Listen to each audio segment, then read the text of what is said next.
Let's move on to question number 9 of your exercise. Question number 9 is decide whether or not each of the following is an example of empirical formula.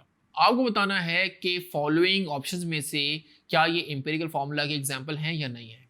तो आइए बारी बारी इसको discuss करते हैं. So option number A is Al2Cl6. यहाँ पे आप इसको सिंपल रेशो में डिवाइड कर लें. यहाँ पे रेशो बनेगी 2:6.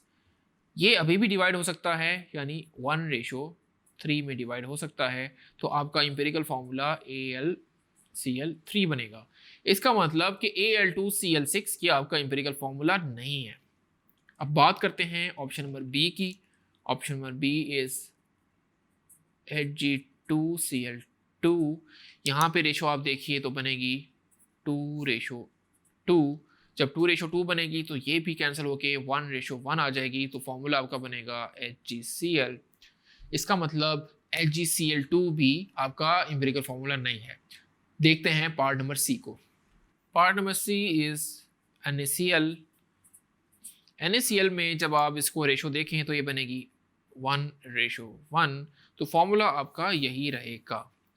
इसका मतलब सी ऑप्शन में NaCl एक सिंपलेस्ट रेशो है, यही आपका एम्पिरिकल फार्मूला भी है. सो ये आपका एम्पिरिकल फार्मूला हो जाएगा.